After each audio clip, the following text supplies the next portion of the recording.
Chào mừng quý vị đang đến với bản tin quốc tế sáng trên kênh FBNC với những tin tức nổi bật sau đây.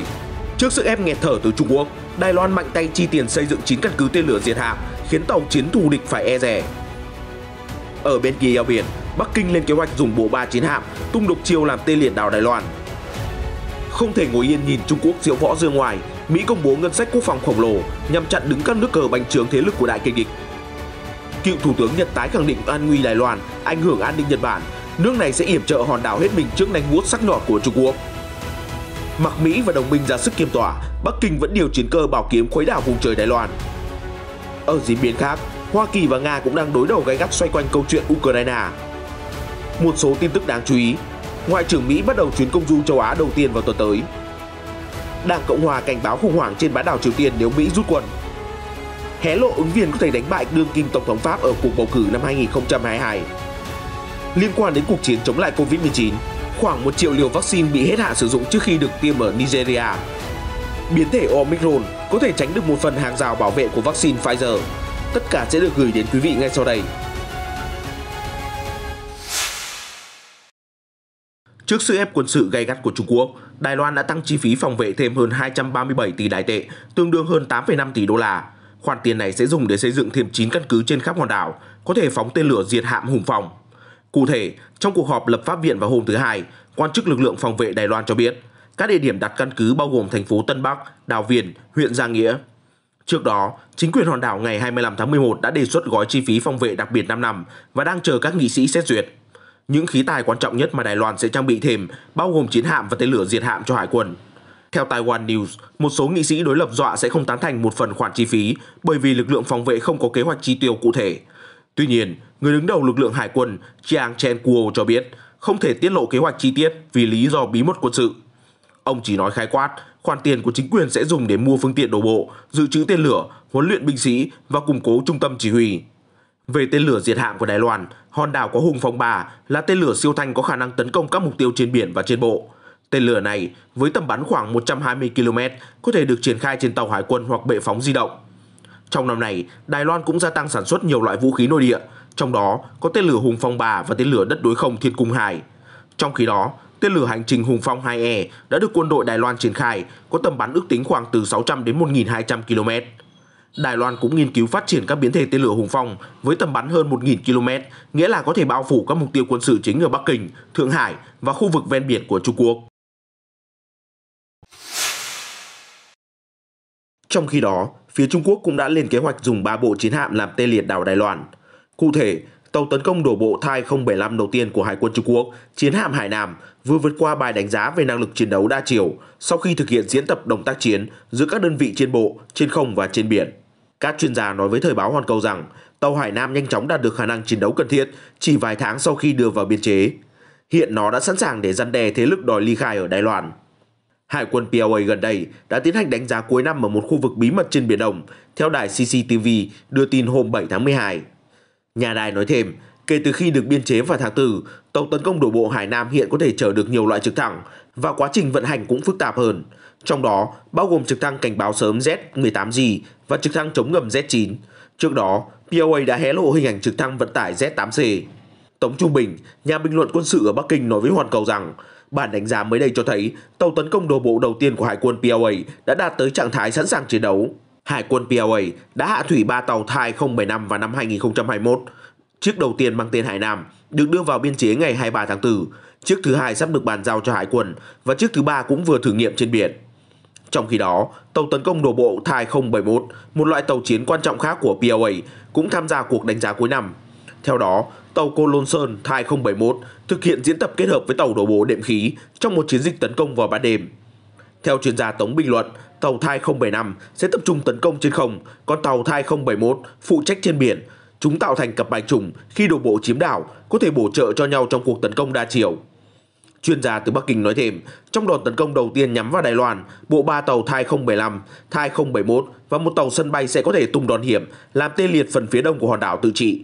Ông Tống còn nói, nhóm tàu nói trên cũng có thể làm nhiệm vụ trên Biển Đông. Các khí tài hiện đại của Hải quân Trung Quốc kết hợp với thái độ hung hăng, ngang ngược đang khiến cho các bên láng giềng vô cùng lo ngại. Bắc Kinh đang sở hữu hạm đội có quy mô lớn nhất thế giới. 7 tháng 12, các nhà lập pháp Mỹ đã công bố khoản ngân sách quốc phòng hàng năm khổng lồ.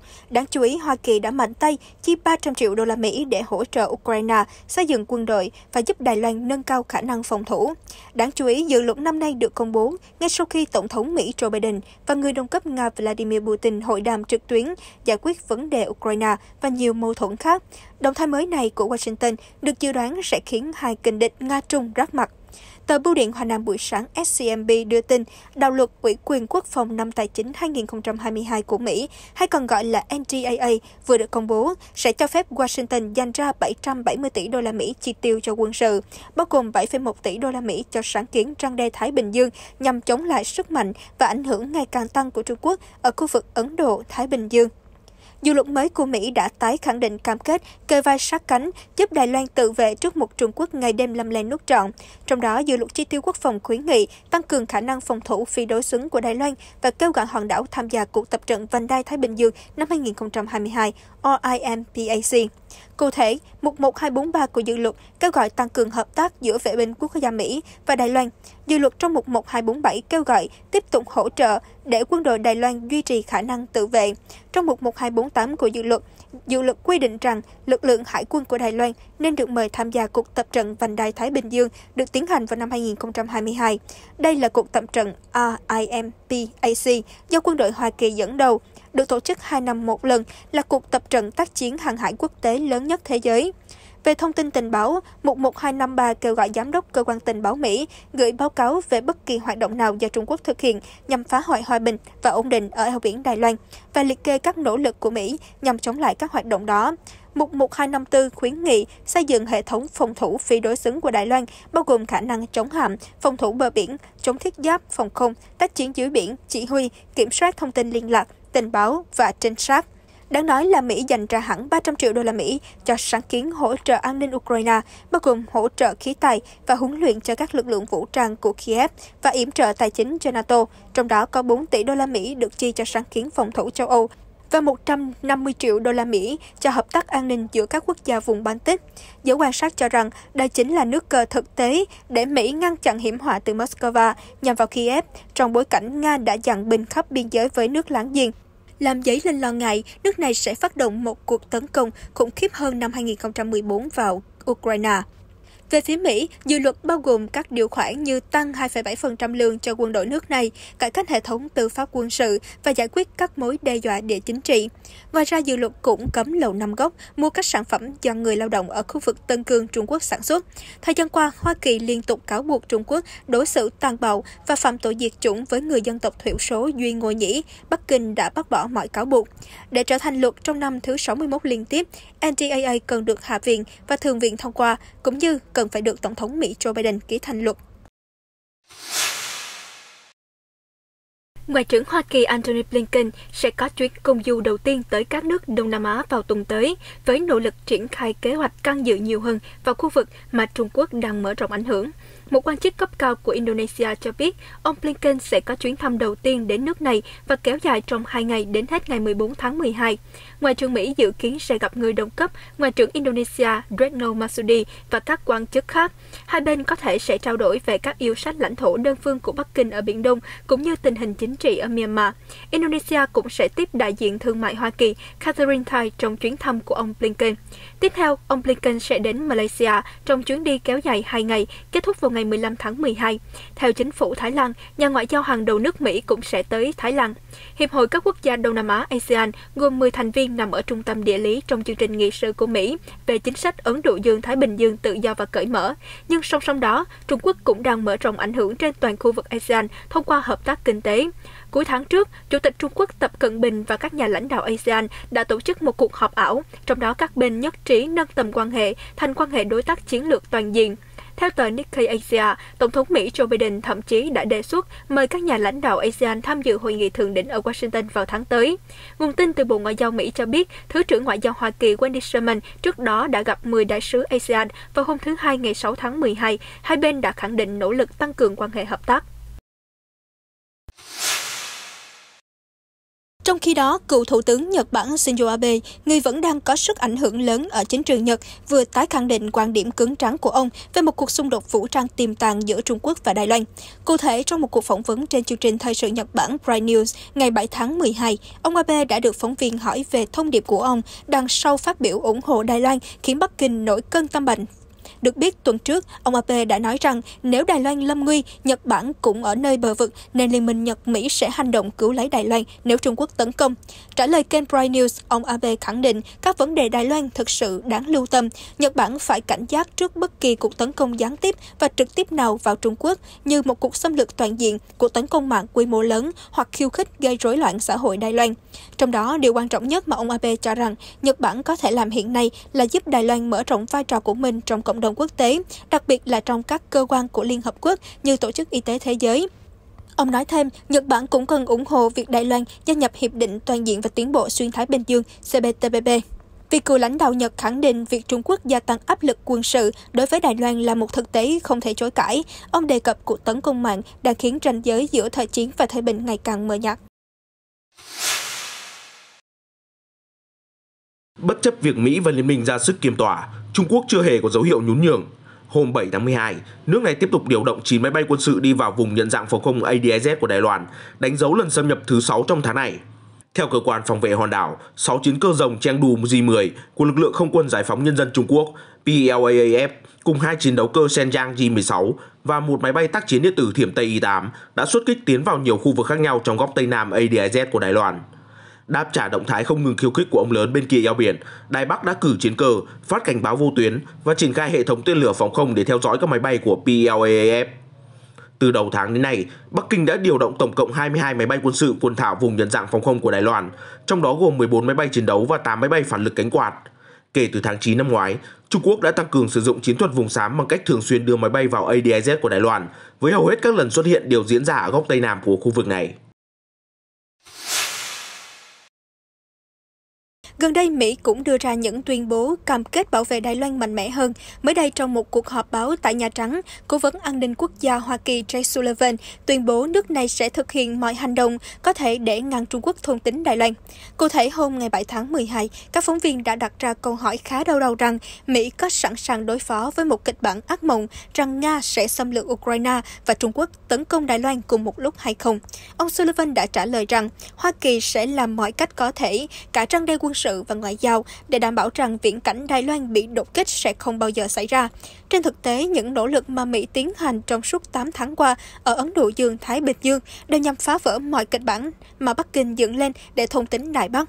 Về câu chuyện Ukraine, Mỹ cũng sẽ cố gắng ngăn chặn cuộc xâm lược của Nga, ông nói.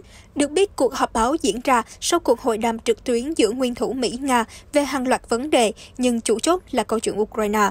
Tổng thống Hoa Kỳ Joe Biden đã cảnh báo người đồng cấp Nga Vladimir Putin rằng nếu Nga tiếp tục xâm lược Ukraine, Hoa Kỳ và các đồng minh châu Âu sẽ đáp trả bằng các biện pháp kinh tế khắc nghiệt. Trong hội nghị thượng đỉnh nhận được nhiều sự quan tâm của cộng đồng quốc tế giữa hai nhà lãnh đạo Mỹ-Nga diễn ra hôm 7 tháng 12, Tổng thống Nga Vladimir Putin đã nhấn mạnh các biện pháp trừng phạt không mang lại hiệu quả tích cực nào, kể cả đối với chính nước Mỹ.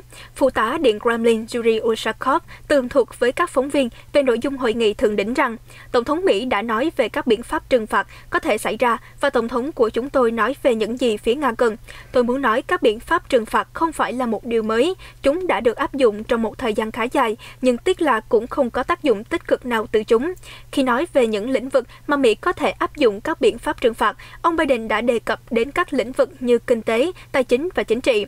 Ông Ushakov lưu ý về câu hỏi liệu mối quan hệ Nga-Mỹ có thể giảm leo thang sau hội nghị thượng đỉnh hay không. Phụ tá Điện Kremlin Yuri Ushakov cho biết sẽ mất nhiều tháng hoặc thậm chí nhiều năm để giải quyết các vấn đề tích tụ trong quan hệ Nga-Mỹ sau cuộc hội đàm ngày 7 tháng 12.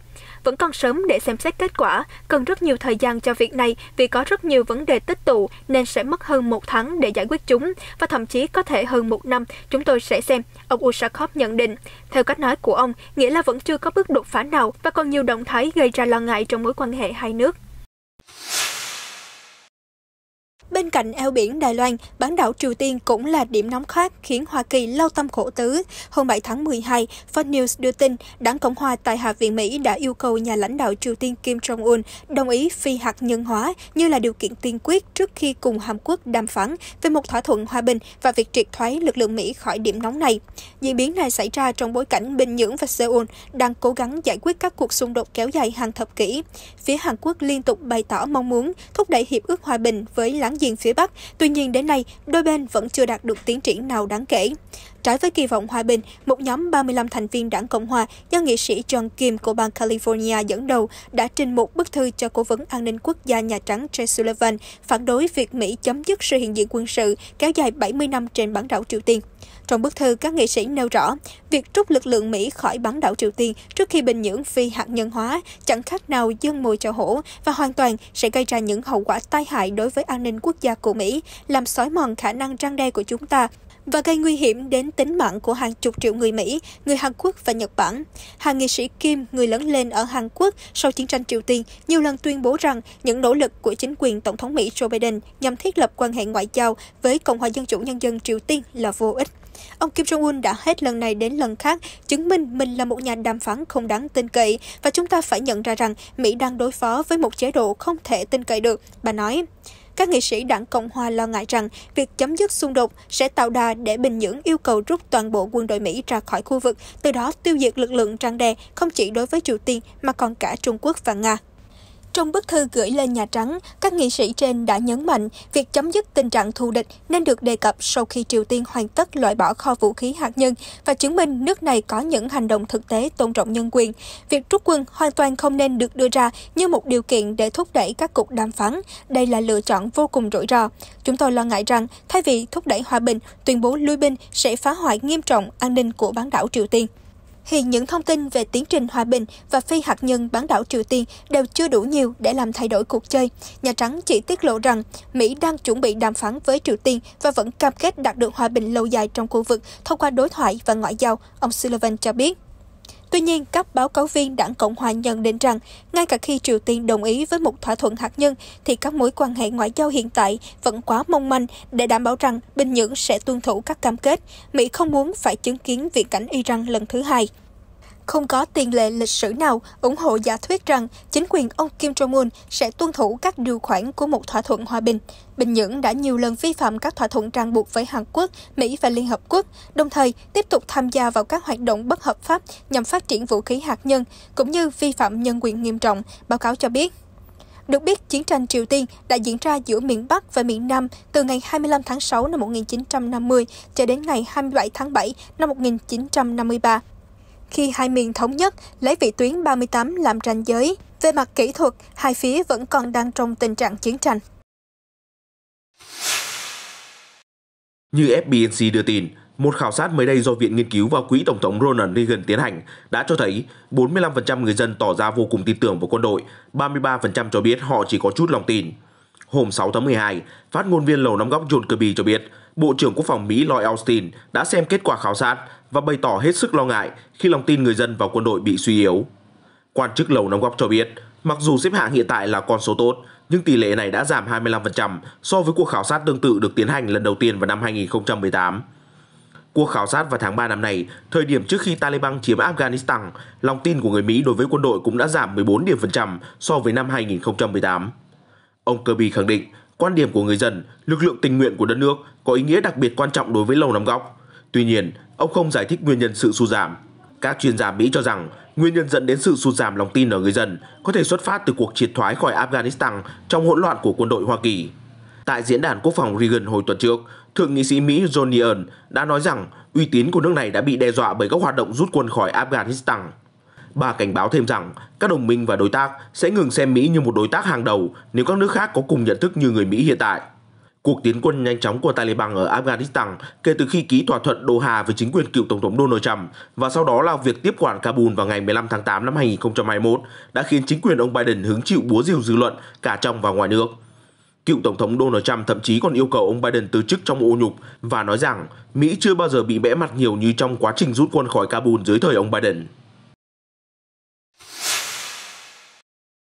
Chuyển sang một số tin tức đáng chú ý khác, bà Valérie Pécresse, nữ ứng viên tổng thống đầu tiên được Đảng Cánh hữu Pháp, những người Cộng hòa LA, tuyên bố lựa chọn vào ngày 4 tháng 12 sau khi bà giành được gần 61% số phiếu bầu của các đảng viên LA, trong khi đối thủ Ciotti chỉ giành được hơn 39% sự ủng hộ. Trong một cuộc thăm dò dư luận của công ty nghiên cứu Aleph, thực hiện cho kênh truyền hình BFM TV và tạp chí El Express, bà Pécresse có hy vọng bám theo sát nút đương kim Tổng thống nước Pháp Emmanuel Macron trên đường đua tranh cử năm 2022. Cụ thể, nữ ứng viên cánh hữu đã giành được 20% số phiếu biểu quyết, xếp sau ông Macron với 23%. Đáng chú ý theo tỷ lệ biểu quyết, dự đoán trong vòng 2, bà Pécresse có khả năng sẽ thành người dẫn trước và đánh bại ông Macron với tỷ số chênh lệch 52% và 48%. Hôm 7 tháng 12, Bộ Ngoại giao Singapore MFA đã kêu gọi chính quyền quân sự Myanmar trả tự do cho nhà lãnh đạo bị lật đổ Aung San Suu Kyi, cũng như nhà hoạt động chính trị bị bắt bớ vô cớ khác sau khi cựu cố vấn bị kết án 2 năm tù. Ngoài ra, cơ quan này cũng kêu gọi trả tự do cho Tổng thống bị lật đổ Win Myint và những người bị bắt giữ ở nước ngoài. Phát ngôn viên của MFA cho biết, Singapore quan ngại sâu sắc về những diễn biến gần đây ở Myanmar và vô cùng thất vọng khi đồng thuận 5 điểm giữa Hiệp hội các quốc gia Đông Nam Á ASEAN và chính quyền quân sự Myanmar không đạt được nhiều tiến triển. Singapore kêu gọi trả tự do cho những nhà hoạt động chính trị bị giam giữ, bao gồm bà Aung San Suu Kyi, ông Win Myint và những người bị giam giữ ở nước ngoài. Đây cũng là hướng đi giúp chính quyền quân sự Myanmar tránh những hành động nguy hại cho nỗ lực hòa giải dân tộc, khôi phục hòa bình và ổn định ở Myanmar, cơ quan này tuyên bố. Bên cạnh đó, MFA cũng nhắc lại lời kêu gọi các bên chấm dứt bạo lực, tiến hành đối thoại mang tính xây dựng. Phía Singapore hy vọng các nhà chức trách quân sự Myanmar sẽ hợp tác với ASEAN để thực hiện nhanh chóng và đầy đủ nhất trí 5 điểm, tạo điều kiện thuận lợi cho đặc phái viên tới Myanmar để gặp gỡ tất cả các bên liên quan. Được biết, bà Suu Kyi đã bị bắt giữ kể từ khi quân đội thực hiện cuộc đảo chính vào tháng 2 năm nay. Động thái này đã làm dấy lên các cuộc biểu tình quy mô lớn. Lực lượng an ninh của chính quyền quân sự đã tiến hành các cuộc đàn áp khắc nghiệt, khiến dư luận quốc tế dậy sóng. Chính quyền quân sự Myanmar đã cáo buộc hàng loạt tội danh đối với bà Suu Kyi. Hôm 6 tháng 12, tòa án đã tuyên cựu lãnh đạo 4 năm tù giam vì tội kích động chống lại quân đội và vi phạm các quy tắc phòng chống dịch trong đợt bầu cử. Tuy nhiên, sau đó bản án đã được giảm xuống còn 2 năm nhờ lệnh ân xá. Liên quan đến tình trạng thiếu công bằng vaccine ở châu Phi, mới đây, hai nguồn tin nói với Reuters rằng có khoảng 1 triệu liều vaccine COVID-19 được ước tính đã hết hạn trước khi sử dụng ở Nigeria hồi tháng trước, một trong những tổn thất lớn nhất được ghi nhận ở khu vực châu Phi, vốn đã khó khăn. Câu hỏi đặt ra là vì sao tình trạng vaccine hết hạn này lại xảy ra? Hiện tại, các chính phủ trên lục địa châu Phi đang cố gắng thúc đẩy việc tiêm chủng bởi sự chênh lệch số người tiêm vaccine với các nước giàu trên thế giới có thể làm tăng nguy cơ xuất hiện ngày càng nhiều các biến thể mới của virus corona như Omicron. Tuy nhiên, sự gia tăng nguồn cung gần đây đã gây ra một vấn đề mới. Nhiều quốc gia châu Phi nhận thấy rằng họ không có đủ năng lực để triển khai các mũi tiêm phòng, trong khi một số loại có thời hạn sử dụng ngắn.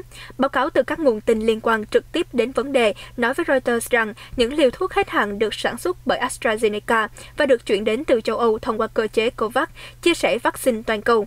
Một quan chức y tế giấu tên chia sẻ với Reuters rằng Nigeria đang làm mọi thứ có thể, nhưng họ đang phải vật lộn với việc phân phối cho bằng hết những liều vaccine có thời hạn sử dụng ngắn, trong khi nguồn cung không thể đoán trước và gửi đến quá nhiều một lần. Theo Tổ chức Y tế Thế giới WHO, tại Nigeria, quốc gia đông dân nhất châu Phi và là nơi sinh sống của hơn 200 triệu người, có chưa đến 4% người trưởng thành đã được tiêm chủng đầy đủ. Các nguồn tin cho biết các quan chức y tế Nigeria vẫn đang tiến hành đếm số liều hết hạn và con số chính thức vẫn chưa được hoàn thiện. Người phát ngôn của Cơ quan Phát triển Chăm sóc Sức khỏe Quốc gia, cơ quan chịu trách nhiệm tiêm chủng ở Nigeria cho biết, số lượng vaccine đã nhận và sử dụng vẫn đang được thống kê và sẽ chia sẻ những phát hiện của mình trong những ngày tới. Phát biểu về hiện trạng này, WHO trả lời, lãng phí vaccine là điều có thể xảy ra trong bất kỳ chương trình tiêm chủng nào và trong bối cảnh việc triển khai COVID-19 là một hiện tượng toàn cầu. Tỷ lệ thất thoát vaccine của Nigeria dường như là một trong những khoản thất thoát lớn nhất tính riêng với loại vaccine AstraZeneca trong khoảng thời gian gần đây, thậm chí còn vượt xa tổng số vaccine mà một số quốc gia khác trong khu vực đã nhận được. Tuy nhiên, Nigeria không phải quốc gia duy nhất xảy ra hiện tượng này. Trên khắp châu Âu, các quốc gia bao gồm Đức và Thụy Sĩ đã phải vật lộn để tối đa hóa việc triển khai tiêm phòng. Vào tháng Giêng, các quan chức ở Anh dự báo tình trạng lãng phí vaccine khoảng 10%. Vào tháng 4, Bộ trưởng Y tế Pháp nói với truyền thông địa phương rằng 25% vaccine AstraZeneca, 20% vaccine Moderna và 7% vaccine Pfizer đang bị lãng phí vào thời điểm đó. Về khả năng bảo vệ của vaccine trước biến thể Omicron, người đứng đầu phòng thí nghiệm tại Viện Nghiên cứu Sức khỏe châu Phi ở Nam Phi hôm thứ Ba ngày 7 tháng 12 cho biết biến thể Omicron của virus corona có thể tránh được một phần khả năng bảo vệ của 2 liều vaccine COVID-19 của hãng Pfizer và đối tác BioNTech. Tuy nhiên, nghiên cứu cho thấy rằng máu của những người đã tiêm đủ 2 liều vaccine và đã bị nhiễm COVID-19 trước đó hầu hết có thể vô hiệu hóa biến thể mới này. Điều này có nghĩa rằng các liều vaccine tăng cường có thể giúp chống lại việc lây nhiễm. Tiến sĩ Alex Segal, một giáo sư tại Viện Nghiên cứu Sức khỏe châu Phi, nói rằng nghiên cứu cho thấy máu của 5 trong số 6 người đã được tiêm chủng cũng như trước đó đã bị nhiễm COVID-19 vẫn vô hiệu hóa được biến thể Omicron. Những kết quả này tốt hơn tôi mong đợi. Bạn càng có nhiều kháng thể, bạn càng có nhiều cơ hội được bảo vệ khỏi Omicron. Tiến sĩ Segal đăng trên Twitter của mình. Ông cho biết phòng thí nghiệm đã không thử nghiệm từ những người đã được tiêm liều tăng cường vì họ chưa có sẵn ở Nam Phi. Chưa có dữ liệu quan trọng về cách các vaccine của Moderna, Johnson & Johnson và các nhà sản xuất vaccine khác chống lại biến thể mới. Tất cả các nhà sản xuất bao gồm Pfizer và BioNTech dự kiến sẽ phát hành dữ liệu của riêng họ trong vòng vài tuần. Chuyên gia hàng đầu về bệnh truyền nhiễm của Hoa Kỳ, tiến sĩ Anthony Fauci hôm thứ Ba ngày 7 tháng 12 cho biết rằng bằng chứng sơ bộ cho thấy biến thể Omicron của coronavirus có khả năng lây truyền ở mức độ cao hơn nhưng ít nghiêm trọng hơn. Ông Fauci cho biết thêm Hoa Kỳ đang thực hiện các thử nghiệm của riêng mình để xác định khả năng bảo vệ của các loại vaccine hiện tại chống lại biến thể mới và hy vọng sẽ có kết quả vào tuần tới. Tin tức vừa rồi cũng đã kết thúc bản tin ngày hôm nay. Cảm ơn quý vị đã quan tâm theo dõi. Xin chào và hẹn gặp lại trong các bản tin sau của FBNC.